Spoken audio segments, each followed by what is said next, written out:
Hello students, अब हम देखेंगे एग्जाम्पल नंबर 2 और एपी की डेफिनेशंस को। ध्यान से सुनिए। एपी की डेफिनेशन क्या है? An arithmetic progression is a list of numbers in which each term is obtained by adding a fixed number to the preceding term except the first term. क्या मतलब हुआ इसका? एनसीईआरटी की डेफिनेशन हमने ली है। बोल रहा है कि अरिथमेटिक प्रोग्रेशन क्या है? लिस्ट ऑफ नंबर्स है। मतलब इसमें क्या होगा नंबर्स की लिस्ट होगी जिसमें हर एक टर्म हम ऑब्टेन कर सकते हैं। कैसे? Bye adding a fix number. उसमें एक फिक्स नंबर को ऐड करके हम एक नई टर्म को ऑब्टेन कर सकते हैं। ठीक है। टू द प्रीसीडिंग टर्म, जो उससे पहले वाली टर्म होगी, एक्सेप्ट दी फर्स्ट टर्म, सिर्फ पहली टर्म को छोड़ के। जैसे हमने कल बताया था कि कॉमन डिफरेंस चाहिए एपी बनाने के लिए, तो उससे हम जो है नेक्स्ट टर्म को फाइंड कर सकते हैं। ये पी की डेफिनेशन है, आप याद रख सकते हो। अब देखो कुछ और चीज़ें याद रखने वाली हैं, जैसे fix number is called common difference of an AP. ये जो फिक्स नंबर होगा जिससे एपी की नेक्स्ट टर्म आएगी, इसको कॉमन डिफरेंस बोलते हैं और इसको डिनोट करते हैं, लिखते हैं डी से। Common difference is denoted by D, small D से कॉमन डिफरेंस को हम लिखेंगे। And may be positive, negative और ज़ीरो। मतलब पॉजिटिव भी हो सकता है कॉमन डिफरेंस, नेगेटिव भी हो सकता है और ज़ीरो भी हो सकता है। तो अब question number example number second की ओर बढ़ेंगे और सेकंड एग्जाम्पल का सेकंड पार्ट देखते हैं। फर्स्ट पार्ट हमने कल के वीडियो लेक्चर में हमने कर लिया था। तो क्या करना है यहाँ पे? Which of the following list of numbers form an AP. सबसे पहले तो हमें ये चेक करना है कि कौन से ये जो लिस्ट ऑफ नंबर है एपी बना रहा है, और अगर ये एपी बना रहा है तो नेक्स्ट टू टर्म्स भी मेरे को लिखनी है। तो ध्यान से देखिए सॉल्यूशन सेकंड पार्ट का। हेयर ध्यान से देखिए, ये A1 first term, second term, third term और फोर्थ टर्म। तो मेरे को डायरेक्टली चेक करना है कॉमन डिफरेंस के लिए A2 minus A1। A2 minus A1, A2 का मतलब सेकंड टर्म और A1 का मतलब फर्स्ट टर्म। सेकंड टर्म क्या है मेरे पास? सेकंड टर्म है -1, फिर माइनस फार्मूले का और A1 का मतलब फर्स्ट टर्म। फर्स्ट टर्म कितनी है? 1। माइनस और माइनस प्लस होता है लेकिन साइन माइनस का आएगा, और 1 और 1 कितना हो जाएगा? -2। ठीक है। फिर सेकंड हम चेक करेंगे A3 minus A2। A3 minus A2, A3 मतलब थर्ड टर्म कितनी है? -3, तो इसकी जगह -3 लिखो। फिर माइनस A2 की वैल्यू खुद माइनस है और एक माइनस फार्मूले का आ रहा है, और A2 की वैल्यू खुद -1 है। तो जब भी दो माइनस आए, दो नेगेटिव साइन आ जाए, तो ब्रैकेट यूज़ कर लो। -3 माइनस और माइनस मल्टीप्लाई में +1, -3 + 1 मतलब माइनस प्लस क्या होगा? फिर से माइनस, लेकिन साइन बड़ी टर्म का आएगा। -3 में से 1 गया तो -2 बचेगा। ठीक है। फिर नेक्स्ट हम चेक करेंगे A4 minus A3। A4 minus A3, A4 का मतलब fourth term minus third term. Fourth term है मेरे पास -5, फिर माइनस A3 का मतलब थर्ड टर्म कितनी है? -3। देखो फिर से एक माइनस फार्मूले का और एक इसकी A3 की वैल्यू खुद -3 है, तो -3 आ जाएगा। -5 माइनस और माइनस +3, -5 + 3 माइनस प्लस, फिर से माइनस करेंगे और बड़ी टर्म के साथ माइनस है तो साइन नेगेटिव आएगा। 5 में से 3 गए तो 2 बचेंगे।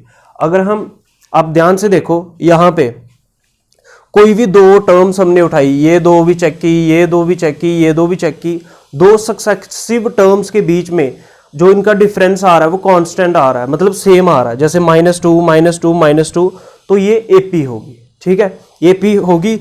रीजन क्या दोगे? क्योंकि लिखोगे clearly the difference between two successive term is constant, therefore it forms an AP. तो मैं क्लियरली लिख रहा हूं, it forms an AP. Reason क्या दे देंगे? ये एपी क्यों बन रही है? क्योंकि लिख दोगे यहाँ पे कॉमन डिफरेंस जो है वो सेम आ रहा है। तो मैं सीधा लिख रहा हूं, कॉमन डिफरेंस है हमारे पास यहाँ पे -2। कॉमन डिफरेंस आया मेरे पास यहाँ पे -2।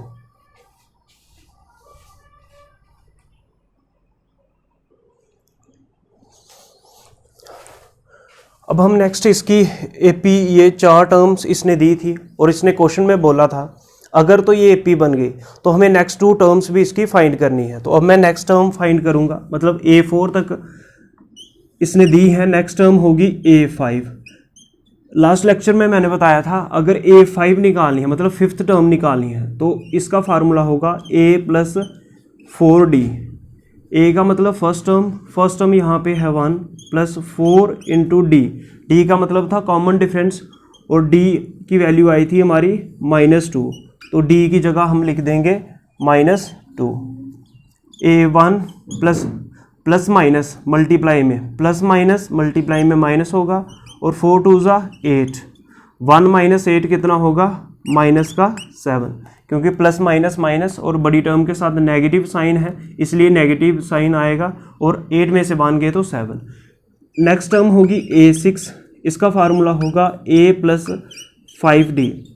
A6 निकालनी है, यहाँ पे 5D आएगा।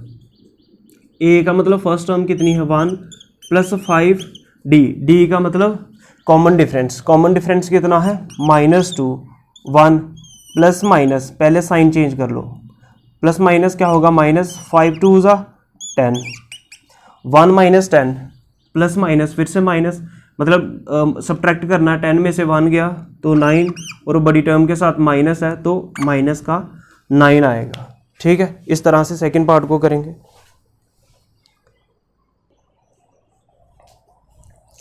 स्टूडेंट्स थर्ड पार्ट को देखते हैं, ध्यान से देखिए। यह है मेरे पास थर्ड पार्ट।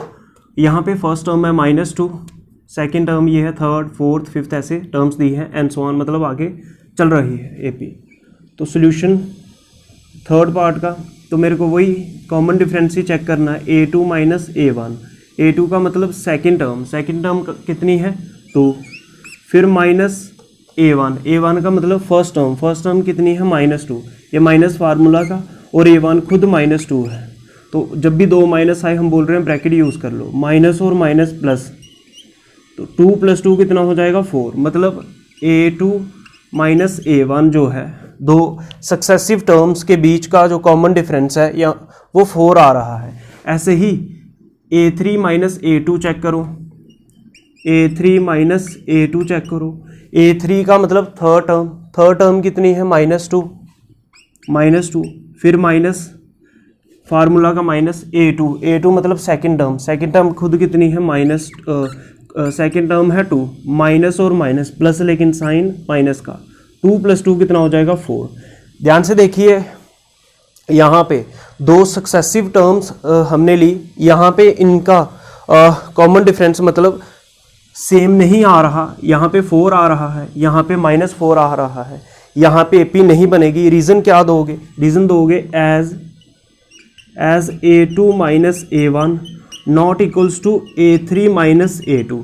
ठीक है, जैसे A2 - A1 हमारा 4 आया था और A3 - A2 हमारा -4 आया, ये दोनों इक्वल नहीं आ रहे, बराबर नहीं आ रहे, तो ये कोई भी AP नहीं बनाएगी। तो लिखोगे so the given list of numbers does not form any AP। ठीक है, कोई भी AP नहीं बनाएगी।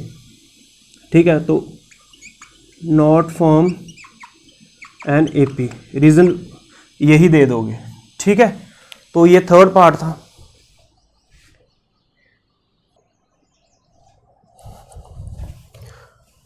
स्टूडेंट्स फोर्थ पार्ट को देखिए। फोर्थ पार्ट मेरे पास ये दिया हुआ है, तो ध्यान से देखिए। यहाँ पे फर्स्ट टर्म A1 मतलब फर्स्ट टर्म कितना है 1, A2 मतलब सेकंड टर्म कितना है, ये भी 1, A3 थर्ड टर्म कितना है, ये भी 1, और A4 फोर्थ टर्म कितनी है मेरे पास 2। ऐसे ही आगे और भी लिख सकते हो, पहले मैं इन्हीं से चेक कर लेता हूँ।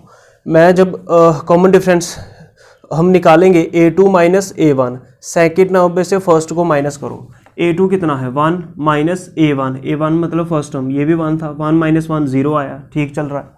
फिर A3 - A2 मतलब थर्ड टर्म भी कितनी है 1 - A2 का मतलब सेकंड टर्म भी 1 है, 1 - 1 कितना 0।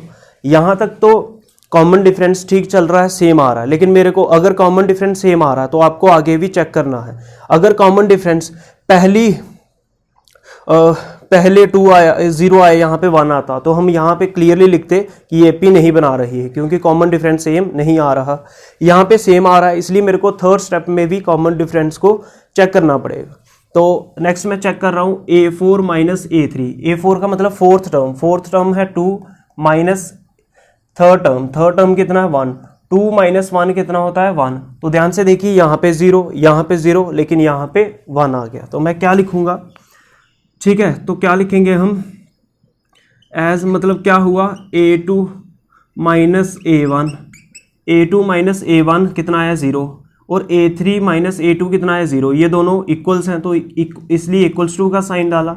यहाँ पे लिखेंगे क्या A3 माइनस A2, लेकिन आगे लिखेंगे नॉट इक्वल्स टू, क्योंकि यहाँ पे देखो 1 आ गया, A4 माइनस A3 कितना आया 1, ये इसके बराबर नहीं आया, इक्वल्स टू नहीं आया, इसलिए नॉट इक्वल्स टू लिखा A4 माइनस A3। तो यही कारण है कि अगर यहाँ पे इक्वल्स टू आता तो ये P बन जाती, नहीं आया तो सीधा लिख देंगे so the given list of numbers does not form an AP, ये AP नहीं बनाएगा। ये थी एग्जाम्पल नंबर 2। अब हम सीधा एक्सरसाइज के क्वेश्चन करेंगे।